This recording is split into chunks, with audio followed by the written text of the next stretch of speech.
हर त्योहार एक संदेश लाता है। हर कथा में भक्ति का प्रकाश छिपा है। भक्ति नंदिता पर जानिए हर पर्व का गूढ़ रहस्य और अपनाइए भक्ति का सही मार्ग। राधे राधे सौभाग्यशाली श्रोतागणों, हर हर महादेव। बुधवार के दिन पड़ने वाले प्रदोष को बुध प्रदोष कहा जाता है। यह एक उपवास नहीं बल्कि भगवान शिव से जुड़ने का सीधा सीधा अवसर है। कहते हैं इस दिन किया गया व्रत ऋण से मुक्ति, संतान सुख और जीवन की हर परेशानियों का अंत करता है। यही कारण है कि बुध प्रदोष व्रत को माना गया है ऋण मुक्ति का व्रत, संतान सुख का व्रत, व्यापार में उन्नति और बुद्धि की वृद्धि का व्रत। जो भी बुध प्रदोष का व्रत करते हैं, भगवान शिव उसके जीवन से सभी संकटों को हटाकर उसके परिवार में सुख, समृद्धि और सौभाग्य प्रदान करते हैं। वैसे तो भगवान शिव भोलेनाथ हैं, वो एक लोटा जल से ही प्रसन्न हो जाते हैं, लेकिन यदि प्रदोष व्रत के दिन प्रदोष काल में शिव जी का विधिवत पूजन किया जाए तो शिव जी अतिशीघ्र प्रसन्न होकर मनवांछित फल प्रदान करते हैं। आज बुध प्रदोष है। बुध प्रदोष के प्रदोष काल की पूजा का शुभ मुहूर्त शाम को 6:56 से 9:07 तक रहेगा। पूजा की समयावधि 2 घंटे 12 मिनट की है। प्रदोष काल में शिव पूजा करने से अकाल मृत्यु का भय दूर होता है और घर में मंगल ही मंगल होता है। तो चलिए अब हम बढ़ते हैं बुध प्रदोष की व्रत कथा की तरफ।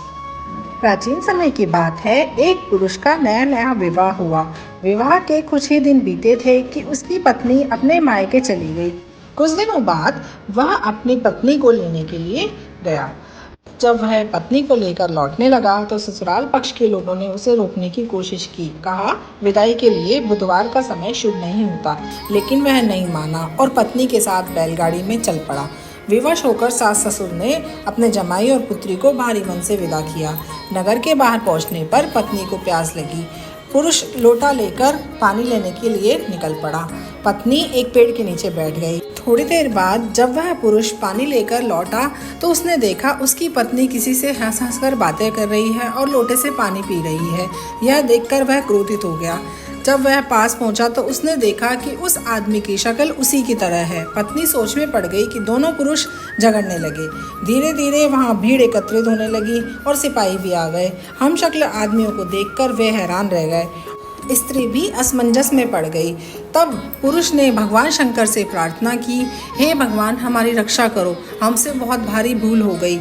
मैंने सास ससुर की बात नहीं मानी और बुधवार को पत्नी को विदा करा लिया। भविष्य में ऐसा बिल्कुल भी नहीं करूँगा। जैसे ही पुरुष की प्रार्थना पूरी हुई, दूसरा व्यक्ति अंतर्ध्यान हो गया। पति पत्नी सकुशल अपने घर पहुंच गए। उसके बाद पति पत्नी ने नियम पूर्वक बुध प्रदोष का व्रत करना प्रारंभ कर दिया। तभी से बुध प्रदोष का व्रत संसार में प्रख्यात हुआ। जो भी भक्त भोलेनाथ की पूजा प्रदोष काल में करते हैं, भोलेनाथ उनकी झोली खुशियों से भर देते हैं। बच बारस पर महिलाएं बच्चों की अच्छी सेहत, सफल करियर और सलामती के लिए गाय और बछड़े की पूजा और व्रत रखती हैं। माना जाता है कि इस दिन पूजा करने से सभी देवी देवताओं की पूजा का लाभ मिलता है। अगर इस संसार में किसी का दुर्भाग्य अपने ऊपर लेने की क्षमता किसी में है तो वह है गौ माता। इसके लिए गौ माता की सेवा अपने हाथों से करनी चाहिए। मान्यता है कि यदि किसी के हाथ में दुर्भाग्य की लकीरें भी हो तो गौ माता को अपने हाथों से चारा खिलाने से दुर्भाग्य की रेखा भी मिट जाती है। इस दिन भोजन भी अंकुरित चने, मटर, मोठ, मूंग युक्त ही करते हैं। इस दिन गाय के दूध व उससे बनी हुई वस्तुएं और जौ आदि का प्रयोग नहीं करते हैं। इस दिन कुछ काटा हुआ नहीं खाया जाता है। कहानी सुनी जाती है और उज्जवल लिया जाता है। उज्जवल में 12 स्त्रियां, 2 चांद सूरज व एक साथिया जमाना होता है। गाय को वस्त्र ओढ़ाना व खाने में मोठ, चने की सब्जियां, बेसन की सब्जियां और बेसन का हलवा इत्यादि का प्रयोग किया जाता है। तो आइए गौ माता की कृपा प्राप्त करने के लिए हम बिच बारस या गोवत्स द्वादशी की कथा को श्रवण करते हैं। प्राचीन काल की बात है, भादों का महीना आया, बिच बारस आई। इंद्र की इंद्राणियां पूजा करने के लिए धरती पर आईं तो उनको गाय दिखी। गाय की पूजा करने लगी। आगे से पूजा करे तो गाय सींग मारती, पीछे से लात मारती। इंद्राणियां बोली, हम तो तुम्हें पूज रहे हैं और तू हमें मारती है। गाय बोली, मुझ अकेली को क्यों पूजते हो? बछड़ा व गाय दोनों की पूजा करो। इंद्र की इंद्राणियों ने दर्भ का बच्चा बनाया और गाय के पास बिठाया, अमृत के छींटे दिए। गाय के पास आते ही बछड़ा जीवित हो गया। गाय का दूध पीने लगा। इंद्राणियों ने उनकी पूजा की। फिर गाय बछड़े को लेकर घर आई। गाय के साथ बछड़ा देखकर मालकिन ने उसे घर में घुसने नहीं दिया। वो गाय से कहने लगी, मेरे तो बच्चा नहीं है, तू तेरे लिए बच्चा लाई है। यदि तू मेरे लिए बच्चा लाएगी तो मैं तुझे अंदर आने दूंगी। गाय बोली, अभी तो मुझे घर में ले लो, अगली बछबारस को मैं तुझे बेटा दूंगी। अगली बछबारस आई, गाय वन में गई। इंद्राणियाँ पूजा करने लगी तो गाय पूजा नहीं करने दे रही थी, मार रही थी। इंद्राणियाँ बोली, अब क्या चाहिए? गाय बोली, पिछले साल मेरे को बच्चा दिया था, अब मेरी मालकिन को भी बच्चा दो, वो मुझे घर में नहीं आने देगी, तभी मैं तुमको पूजा करने दूंगी। फिर इंद्र की इंद्राणियों ने दर्भ का बच्चा बनाया, दर्भ का पालना बनाया, पालने को गाय के सींगों से बांधा, उसमें बच्चे को लिटाया और संजीवनी का छींटा दिया। फिर इंद्राणियों ने गाय की पूजा की। गाय बच्चे को लेकर घर आई तो सारी औरतें कहने लगी, सेठानी तेरे लिए गाय बच्चा लाई है। सेठानी ने गाय को गाजे बाजे से सामने लिया। हे गौ माता, जैसे सेठानी को बच्चा दिया वैसे सबको देना, भरा पूरा रखना। प्राचीन काल की बात है, सास बहू थी। सास को गाय चराने वन में जाना था तो बहू को कहा, आज बिचवारस है, मैं वन में जा रही हूँ, तो धाना पाना को उबाल कर तैयार रखना। धाना पाना बछड़ों का नाम था। बहू विचार में पड़ गई, पर डरती हुई उनको काटकर उबालने रख दिया। वन से सासू घर आई, बहू से बोली, बहू बछड़ों को छोड़ो, आज बिचवारस है, पहले गाय की पूजा कर लें। बहू डर के मारे हाथ मसलने लगी और भगवान से प्रार्थना करने लगी, हे भगवान मेरी लाज रखना। भगवान को उसके भोलेपन पर दया आई। हांडी में से भाप निकल रही थी, उसे फोड़कर बछड़ा बाहर आ गया, उसके गले में हांडी की किनार रह गई। यह देखकर सासू माँ ने पूछा, बहू ये क्या है? बहू बोली, सासू जी आपने मुझे बोला था, मैंने बछड़ों को समझकर काटकर उबालने रख दिया, पर भगवान ने मेरा सत रखा और इनको वापस जीवित कर दिया। इसलिए उस दिन से बेटे की माँ और धनी की धरानी को काटा हुआ पदार्थ और गेहूं के बने हुए पदार्थ नहीं खाने चाहिए। तब सास बहू ने खुशी खुशी गाय बछड़े की पूजा की। हे बिचवारस माता, जैसे बहू की लाज रखी वैसे सबकी रखना, अधूरी को पूरी करना, पूरी को परिवार देना।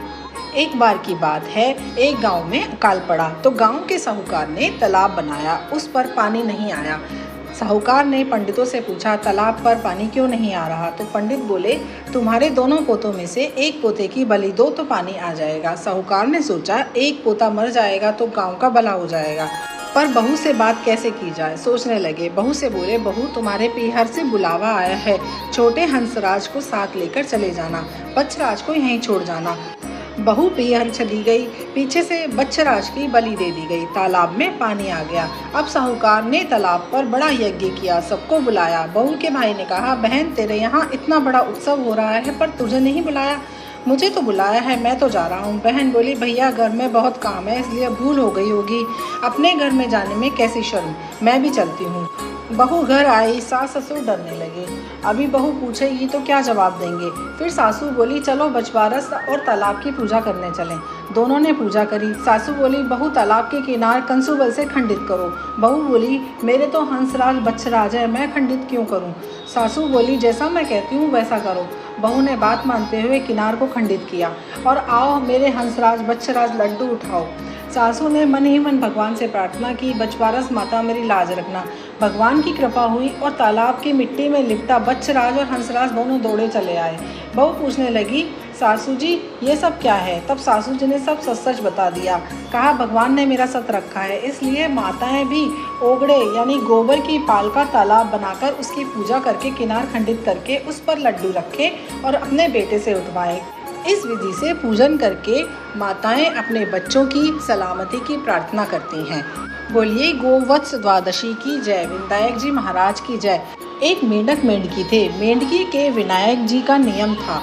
मेंढक चिढ़ता, कहता, तू रोज पर पुरुष का नाम लेती है, अब कभी लिया तो तेरा सर फोड़ दूंगा। विनायक जी सुन रहे थे। उन्हें क्रोध आया और सोचने लगे, इन्हें पर्चा दिखाना पड़ेगा। थोड़ी देर बाद राजा की दासी आई, दोनों को पकड़कर हांडी में उबालने चढ़ा दिया। दोनों सीजने लगे तो मेंढक बोला, मेंढकी बड़ा भारी कष्ट आया है, तेरे विनायक जी को याद कर, ऐसे तो हम दोनों मर जाएंगे। मेंढकी 7 बार बोली, संकट काटो विनायक जी, कहकर मन में प्रार्थना करने लगी। इतने में 2 सांड लड़ते हुए आए और हांडी से टकराए। हांडी फूट गई। दोनों उछलते हुए सरोवर की तरफ चले गए। अब तो मेंढकी के साथ साथ मेंढक भी भगवान का भक्त हो गया। हे विनायक जी महाराज, जैसे मेंढक मेंढकी के कष्ट काटे वैसे सबके कष्ट काटना, अधूरी को पूरा रखना, पूरे को परिवार देना। बोलिए विनायक जी महाराज की जय। गोवत्स द्वादशी की जय। गौ माता की जय। गाय बछड़े की पूजा करने के बाद इन कथाओं को श्रवण करके हमें गोवत्स द्वादशी का संपूर्ण फल प्राप्त होता है। अगर ये कथाएं आपको अच्छी लगी हो तो हमारे चैनल भक्ति नंदिता को ज़रूर सब्सक्राइब कीजिए और हमारे वीडियो को लाइक करें और ज़्यादा से ज़्यादा शेयर करें ताकि अन्य स्त्रियां भी इस कथा का पूरा लाभ उठा सके, ताकि हर एक स्त्री की सुख सौभाग्य और बच्चों के स्वास्थ्य की मंगल कामना संपूर्ण हो सके। जय श्री हरि, जय भोलेनाथ, धन्यवाद।